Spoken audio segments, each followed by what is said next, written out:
तो हमारा पहला क्वेश्चन है कि उस समांतर श्रेणी के प्रथम 51 पदों का योग ज्ञात कीजिए जिसके दूसरे पद और तीसरे पद क्रमशः 14 और 18 है। तो हम इस समांतर श्रेणी के माना कि मानी प्रथम पद और सार्वंतर मान लेंगे क्योंकि हमको पता नहीं है। तो माना कि प्रथम पद बराबर ए तथा सार्वंतर बराबर डी है। तो अगर सार्वंतर डी है और प्रथम पद ए है तो दूसरा पद इसका मतलब T2। तो T2 कितना दिया है 14। तो T2 को कैसे लिख सकते हैं? T2 का फॉर्मूला A प्लस डी बराबर 14। इसको समीकरण फर्स्ट मानेंगे और पुनः क्या दिया है, कौन सा पद? तीसरा पद मतलब T3, यानी T का मतलब होता है टर्म, टर्म मतलब पद, यानी तीसरा पद कितना दिया है 18। इसका मतलब इसको लिख सकते हैं A plus 2D, A plus 2D बराबर 18। इसको समीकरण सेकंड मान लेंगे। समीकरण फर्स्ट और समीकरण सेकंड को दोनों को सॉल्व करके A और D का मान निकालेंगे। तो समीकरण सेकंड में से समीकरण फर्स्ट को घटाने पर, समीकरण सेकंड में से समीकरण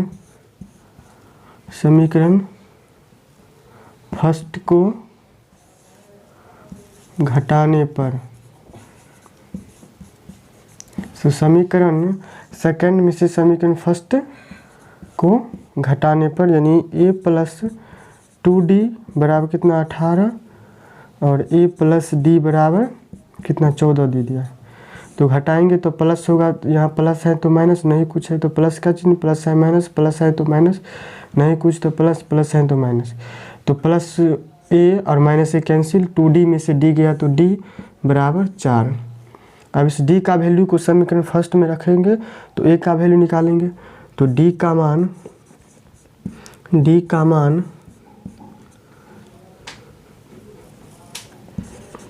समीकरण फर्स्ट में रखने पर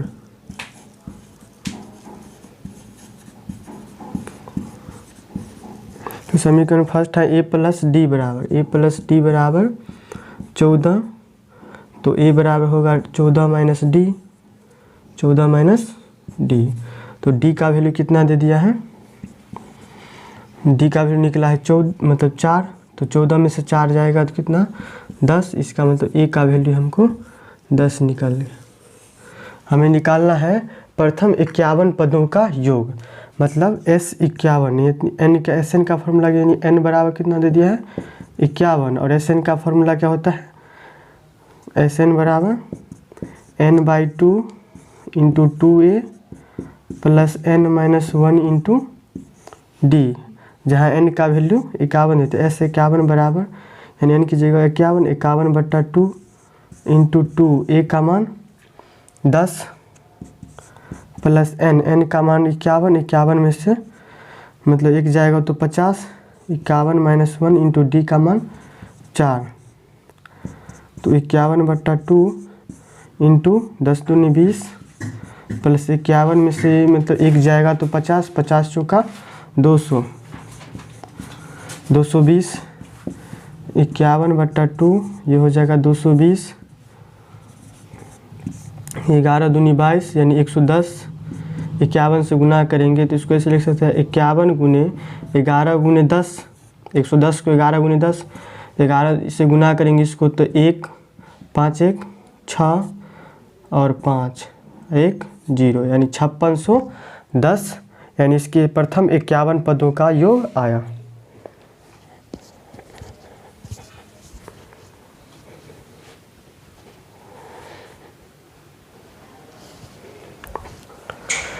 हमारा अगला क्वेश्चन है कि 2 sine square 60 degree plus cos square 60 degree बट्टा tan square 45 degree minus cos square 90 degree plus sine square 90 का मान, साइन 90 का मान ज्ञात करें। देखिए यहाँ पे साइन स्क्वायर 60 और कॉस स्क्वायर 60, थीटा का मान यहाँ भी 60, यहाँ भी 60। एक फॉर्मूला आप लोग जानते हैं कि sine square theta plus cos square theta का मान 1 होता है। थीटा यहाँ इक्वल होना चाहिए। देखिए यहाँ भी 60 डिग्री, यहाँ भी 60 डिग्री। यहाँ अगर साइन स्क्वायर 60 रखते हैं आप plus cos square 60 degree, cos square 60 degree, तो भी आंसर 1 होगा। तो यहाँ से हम ये इस कॉन्सेप्ट को यहाँ पे लगाएंगे तो हो जाएगा 2 sine square 60 plus cos square 60 1, ten 45 का मान 1, 1 का स्क्वायर माइनस कॉस 90, कॉस 90 का मान 0, 0 का स्क्वायर प्लस साइन 90 का मान 1, तो 2 गुने 1 2 बट्टा 1 का स्क्वायर 1 और 0 का स्क्वायर 0 और 1 प्लस 1 2, तो 2/2 यानी 1 इस क्वेश्चन का सही आंसर होगा।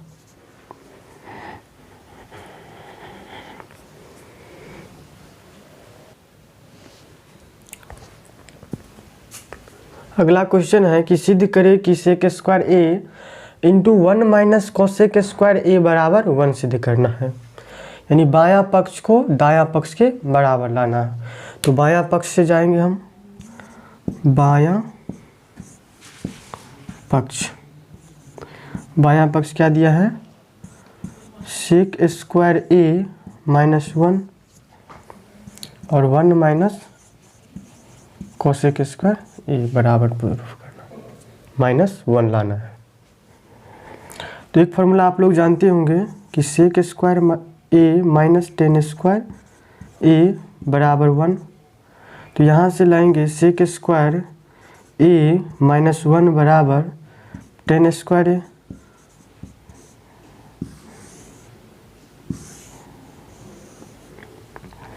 और यहाँ से एक फॉर्मूला और आप लोगों को पता होगा कि cosec square A minus cot square ए बराबर 1 होता है। अगर हम 1 माइनस कोसेक स्क्वायर ए लाना है, देखो इधर हम रखेंगे कॉट स्क्वायर ए को इधर ही रखेंगे और 1 इधर है और कोसेक स्क्वायर प्लस को इधर ले जाएंगे तो माइनस कोसेक स्क्वायर ये हो जाएगा। तो 1 minus cosec square A minus cot square ए और सेक square A minus 1 ten square A.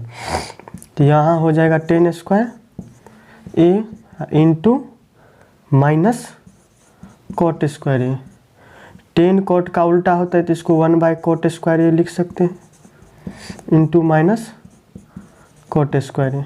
Cot से कॉट कैंसिल, इसका आंसर होगा -1। इसको दूसरे तरीक़ा से कैसे कर सकते हैं, जैसे कि क्या दिया है बायां पक्ष में, यानी LHS बराबर sec square A minus 1 into 1 minus cosec square A दे दिया है। तो इसको कॉस का उल्टा होता है सेक, तो इसको 1/कॉस स्क्वायर ए लिख सकते हैं, -1 इंटू 1 माइनस साइन और कॉस एक दूसरे का उल्टा होता है तो 1/साइन स्क्वायर ए इसको लिख सकते हैं। अब एलसीएम लेंगे तो ये हो जाएगा 1 माइनस कॉस स्क्वायर ए बट्टा कॉस स्क्वायर ए इंटू साइन स्क्वायर ए -1 बट्टा साइन स्क्वायर ए। देखिए 1 माइनस कॉस स्क्वायर ए साइन स्क्वायर ए होता है। यहाँ से माइनस कॉमन लेंगे तो हो जाएगा 1 माइनस साइन स्क्वायर ए इंटू -1 कॉमन लिए बट्टा कॉस स्क्वायर ए इंटू साइन स्क्वायर ए। तो साइन स्क्वायर से sine square cancel, 1 minus sine square cos square, तो हो जाएगा कॉस स्क्वायर यानी माइनस का कॉस स्क्वायर ए बट्टा कॉस स्क्वायर ए। कॉस से कॉस कैंसिल, -1 आंसर यानी RHS आ गया।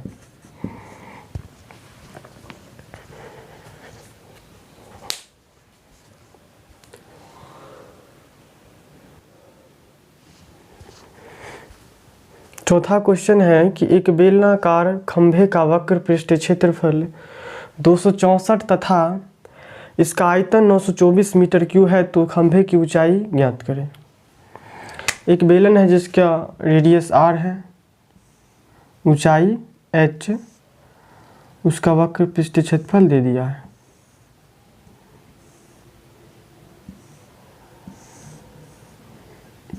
h ऊंचाई, रेडियस r। तो खंभे का यानी बेलन का वक्र पृष्ठ क्षेत्रफल क्या होता है? बेलन का वक्र पृष्ठ क्षेत्रफल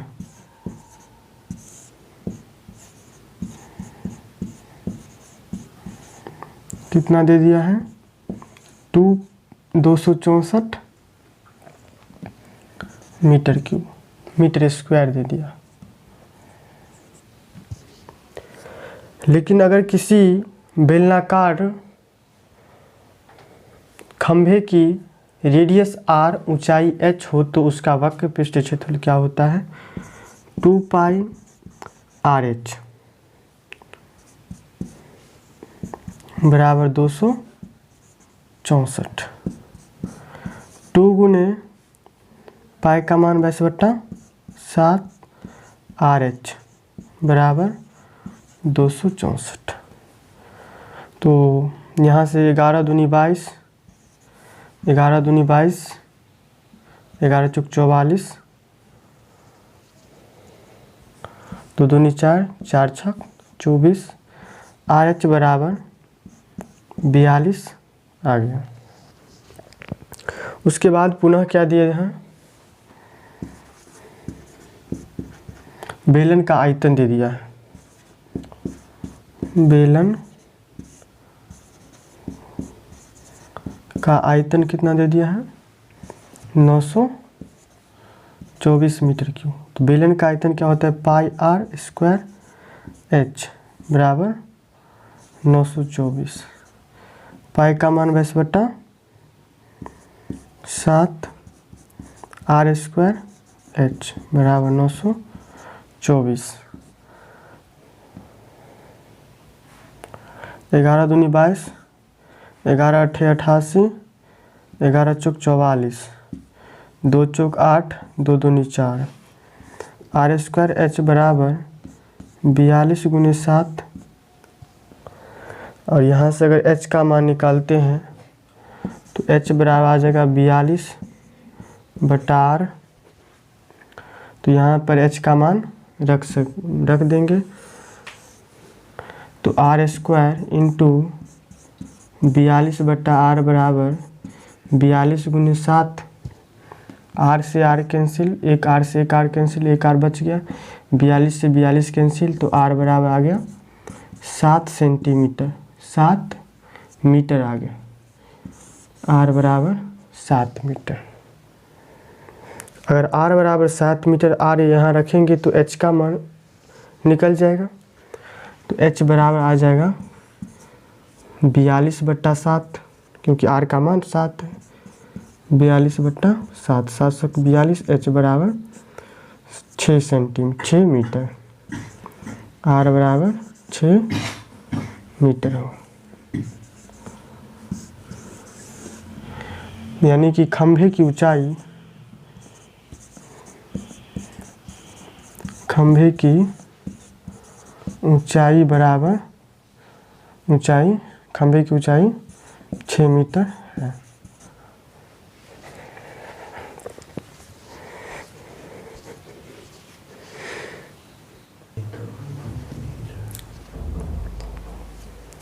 अगला क्वेश्चन है कि द्विघात समीकरण 16x² माइनस 8x + 1 बराबर 0 के मूलों की प्रकृति निकालना है।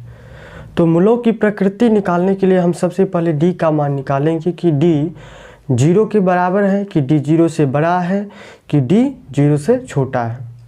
तो देखिए द्विघात समीकरण 16x² माइनस 8x + 1 बराबर 0 में यहाँ से a बराबर क्या होता है? x² का गुणांक यानी जो 16 है, b होता है x का गुणांक जो कि -8 है, और c कांस्टेंट 1 है।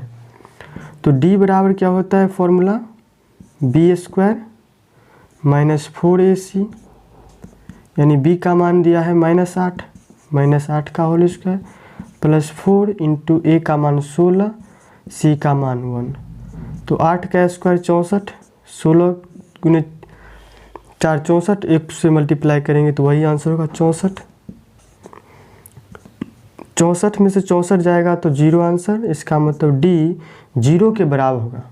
तो लिखेंगे चूँकि डी बराबर 0, इसीलिए द्विघात समीकरण 16x² माइनस 8x प्लस 1 बराबर 0 के मूल्य वास्तविक और समान होंगे। मूल वास्तविक और समान होंगे।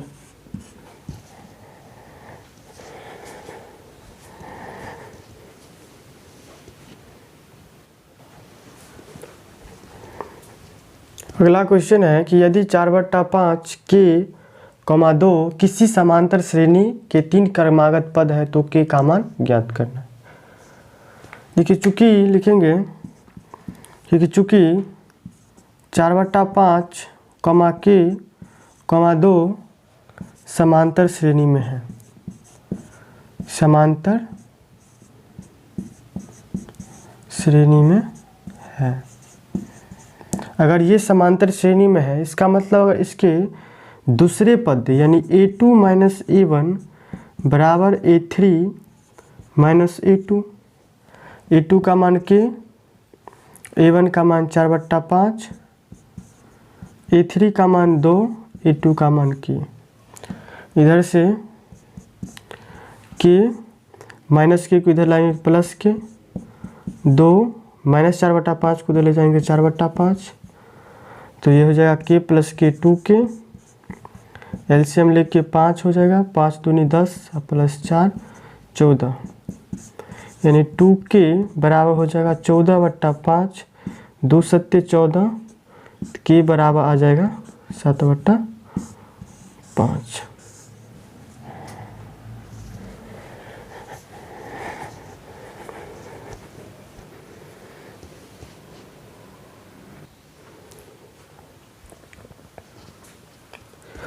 हमारा क्वेश्चन नंबर 7वां है कि ये कह रहा है कि त्रिज्या 28 सेंटीमीटर तथा केंद्रीय कोण 45 डिग्री वाले वृत्त के त्रिज्यखंड का क्षेत्रफल निकालना है। तो सबसे पहले एक हम त्रिज्यखंड ड्रॉ करते हैं।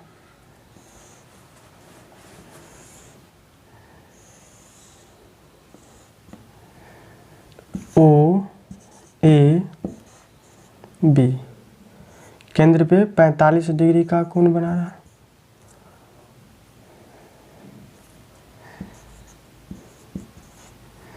रेडियस यानी त्रिज्या कितना दिया है 28 सेंटीमीटर, यानी त्रिज्या यानी r बराबर, सॉल्यूशन इसका देंगे, त्रिज्या r बराबर 28 सेंटीमीटर और कोण बराबर केंद्रीय कोण कितना यानी थीटा का मान दिया है 45 डिग्री। तो त्रिज्यखंड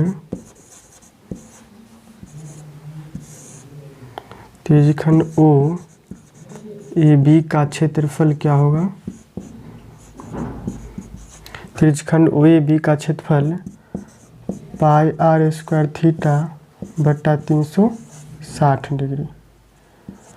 पाई का मान 22/7 इंटू त्रिज्या यानी 28 इंटू 28 इंटू थीटा का मान 45 डिग्री बटा 360, 5 9 9 5 45, 9 चौक 36, 0 5 8 40, 7 चौक 28, 4 दूनी 8, 2 11, तो ऊपर बच गया 11 गुने 28। तो 11 और 28 का मल्टीप्लिकेशन से जैसे देखिए 8 है तो 8 लिख देंगे, 8 2 10 और 2 1 3, 308 सेंटीमीटर, 208 सेंटीमीटर स्क्वायर इस त्रिज्यखंड का क्षेत्रफल आ जाएगा।